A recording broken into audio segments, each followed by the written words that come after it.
तो मोदी जी के लिए गाय के बाद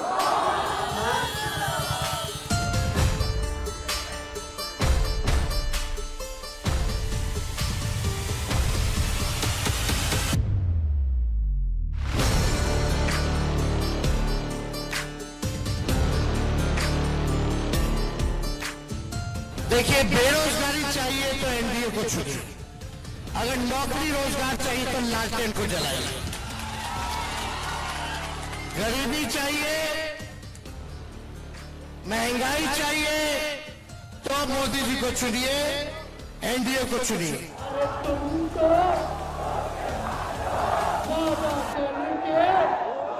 लेकिन आप चाहते हैं शिक्षा चिकित्सा फ्री में मिले तो लालटेन को आप लोग चुनने का काम कीजिए। मुकेश सहनी जी भाषण दे रहे थे, मुकेश जी बोले कि बीजेपी वाला इनका विधायक खरीद लिया, हम बोले थे मेरा चाचा को हाईजैक कर लिया, मतलब सीएमए का हाईजैक कर लिया, इनका तो विधायक कर दा, हमारा सीएमए उठा के ले गया। गड़बड़ाना नहीं है रे भाई, अब सब लोग एक हो जाइए, गोलबंद हो जाइए, गोलबंद होइए तो 1 करोड़ लोगों को सरकारी नौकरी आने वाला 15 अगस्त को हम लोग जो है बेरोजगारी से आजादी दिलाने का काम करेंगे।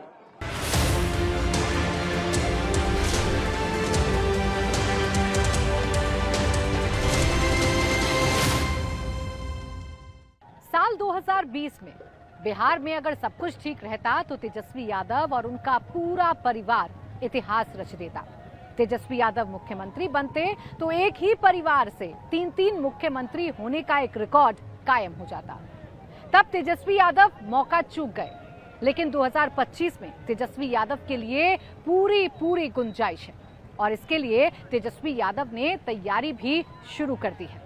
तेजस्वी यादव न सिर्फ बिहार में राजनीतिक तौर पर अपने पिता की विरासत को संभाल रहे हैं, बल्कि बिहार में बीजेपी और एनडीए सरकार को पूरी टक्कर दे रहे हैं। बिहार के पूर्व मुख्यमंत्री, आरजेडी के राष्ट्रीय अध्यक्ष लालू यादव, जो अब भले ही किंग न बन सकते हों, लेकिन किंग मेकर अभी भी हैं। बिहार के सबसे बड़े और प्रभावी राजनीतिक परिवार के मुखिया लालू यादव ही हैं। हिंदुस्तान के राजनीतिक इतिहास में लालू यादव शायद इकलौते ऐसे नेता हैं जिनके 9 बच्चे हैं और इनमें से कई बेटियों, दामादों और दोनों बेटों को उन्होंने राजनीति में सेट भी किया हुआ है। इसीलिए लालू के विरोधियों को जब मौका मिलता है तुरंत परिवारवाद का आरोप लग जाता है। बाल बच्चा को आगे बढ़ाता, अरे हम ही बना दिए थे, हम तो हट गए, देखे गड़बड़ कर रहा है, और उसके बाद जो हमने जिसकी चर्चा कर दी, अब बाद में 7 साल के बाद उसको हटना पड़ा, तब बीवी को बनवा दिया, अब बाद में 9 गो बाल बच्चा पैदा किया। जरा बताइए तो, इतना बाल बच्चा पैदा करना चाहिए, इतना ज्यादा, अब बाल बच्चा इतना पैदा किया, और उसके बाद कई गो बेटी को बढ़ा रहा है, अब बेटा को बढ़ा रहा है। नीतीश हो या मोदी, लालू का हर विरोधी परिवारवाद के पैमाने पर ही लालू यादव की राजनीति को नापते हैं। प्रधानमंत्री मोदी भी बिहार के हर चुनावी मंच से परिवारवाद के इस लफ्ज के बहाने लालू यादव की पिछड़ों की पॉलिटिक्स को पंचर करने की कोशिश करते हैं। इसीलिए लालू ने करीब 2 महीने पहले पटना के गांधी मैदान से मोदी के परिवार का जिक्र किया तो बीजेपी ने उसे मुद्दा ही बना लिया था। ये नरेंद्र मोदी आजकल परिवारवाद पर हमला कर रहे हैं। अरे भाई, तुम बताओ ना कि तुमको क्यों परिवार में कोई संतान नहीं तुमको हुआ, बताओ।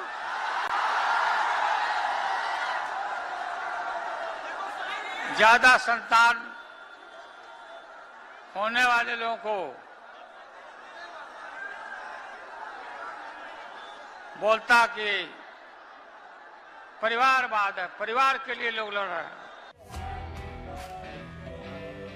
विरोधी भले ही लालू और उनके बेटे पर परिवारवाद का आरोप लगाते हों, लेकिन लालू और तेजस्वी अपने इस परिवार को ही अपनी सबसे बड़ी ताकत मानते हैं।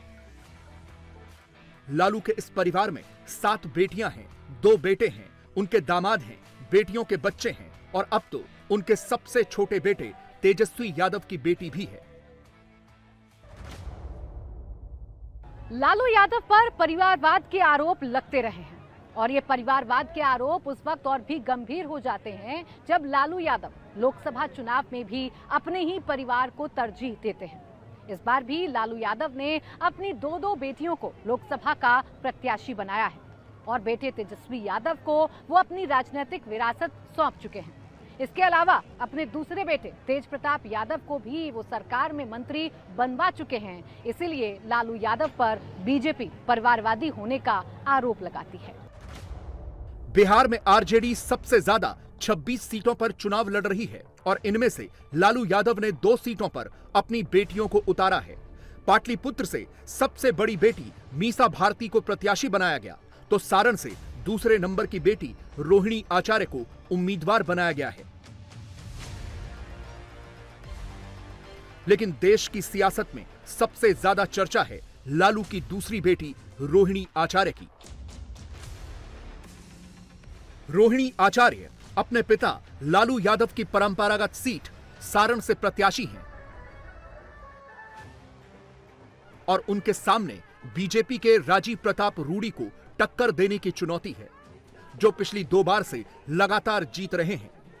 रोहिणी के फेवर में यह चुनावी तथ्य है कि उनसे पहले राजीव प्रताप रूडी को लालू यादव यहीं से हराते रहे हैं। लेकिन सवाल यह है कि लालू यादव ने रोहिणी आचार्य को ही टिकट क्यों दिया। यह समझने के लिए आपको थोड़ा बैकग्राउंड में चलना होगा। दिसंबर 2022 की बात है। लालू यादव की किडनी खराब हुई तो इलाज के लिए सिंगापुर के माउंट एलिजाबेथ अस्पताल ले जाया गया। किडनी ट्रांसप्लांट की नौबत आई तो डॉक्टरों ने सलाह दी कि अगर कोई परिवार का ही सदस्य किडनी दे दे तो बेहतर होगा। तुरंत लालू यादव की दूसरी बेटी रोहिणी आचार्य राजी हो गई और उन्होंने अपने पिता को अपनी एक किडनी डोनेट कर दी। लालू स्वस्थ होकर स्वदेश लौटे। उन्हें अपनी बेटी की बदौलत एक जीवनदान मिल चुका था। इसीलिए जब लोकसभा का चुनाव आया तो लालू यादव ने सारण से रोहिणी को उतार दिया। लालू के परिवार की यही खासियत है कि मुसीबत हो या कोई मिशन हो, पूरा परिवार साथ रहता है और इस बार मिशन है सारण से रोहिणी आचार्य को जिताना।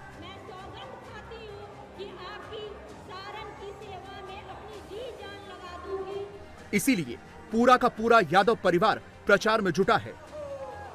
लालू यादव का स्वास्थ्य ठीक नहीं है, लेकिन इसके बावजूद वो बेटी के प्रचार में पहुंच रहे हैं। तेजस्वी यादव तो मंच से बड़े गर्व से अपनी बड़ी बहन के त्याग की कहानी को सुना रहे हैं।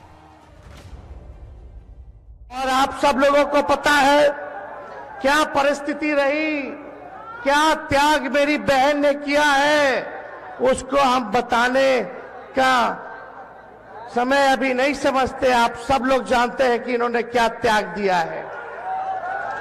मुझे पूरा विश्वास है जिस प्रकार से इन्होंने अपने पिता की सेवा की, पिता को जीवन दान दिया, उससे बढ़ चढ़ करके हमारे जितने सारण के लोग हैं अपना परिवार समझ करके, माता पिता भाई बहन समझ करके ये सेवा करेगी।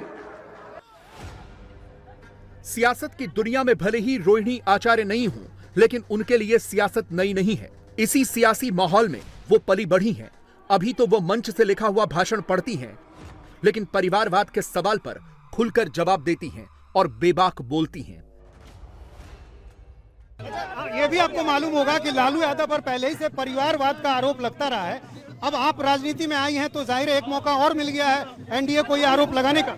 बोलने दीजिए ना, उनका परिवार, उनको उनका परिवार नहीं दिखता है। वो किस परिवार से आते हैं? हम तो बहुत प्राउड फील करते हैं कि हम लालू यादव के परिवार से, उनकी बेटी है। हम लोग बहुत प्राउड फील करते हैं। अब उनको शर्म आती होगी अपना परिवार बताने में। लालू यादव की दूसरी बेटी मीसा भारती पाटलिपुत्र से एक बार फिर लड़ रही हैं। मीसा भारती इसी सीट से 2 बार लोकसभा का चुनाव हार चुकी हैं। पहले 2014 में और दूसरी बार 2019 में मीसा चुनाव हारी थी।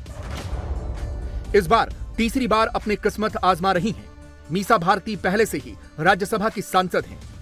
लालू यादव ने भले ही राजनीति में अपनी 2 बेटियों को सेट किया हो, लेकिन उनकी राजनीतिक विरासत का असली वारिस छोटा बेटा तेजस्वी यादव है। राजनीतिक विरासत सौंपने की जब भी बारी आई तो लालू यादव ने सबसे छोटे बेटे तेजस्वी को ही चुना। नरेंद्र दामोदर दास मोदी ईश्वर की शपथ लेता हूं कि साल था 2014। देश में मोदी की सरकार बन चुकी थी। बीजेपी को बम्पर सीटें मिली थी।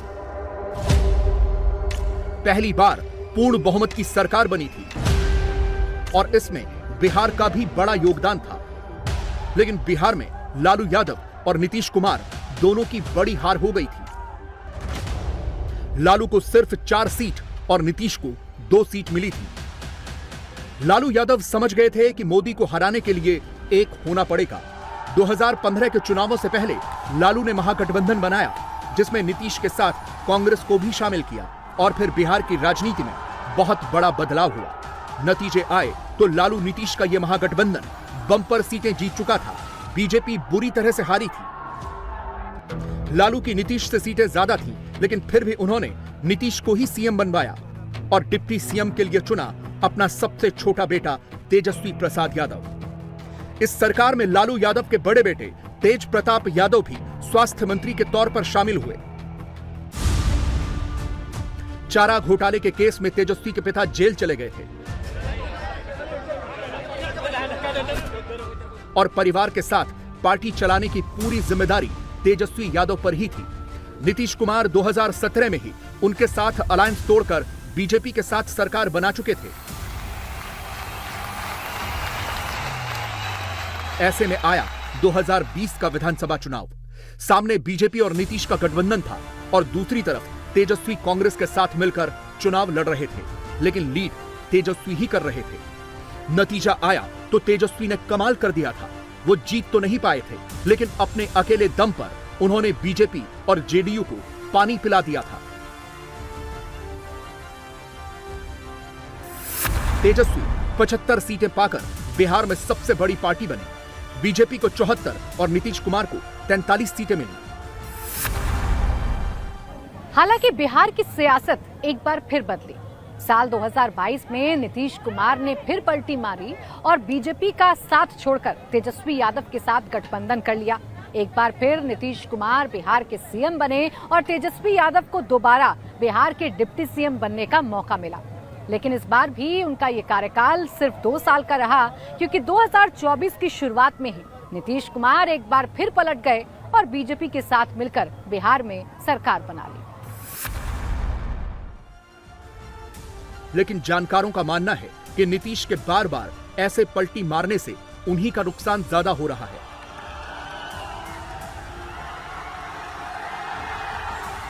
इससे फायदा तेजस्वी का ही हो रहा है।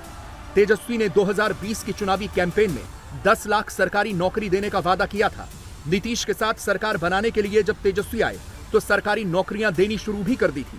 जानकार भी मानते हैं कि बिहार की राजनीति में तेजस्वी का कद बहुत ज्यादा बढ़ा है।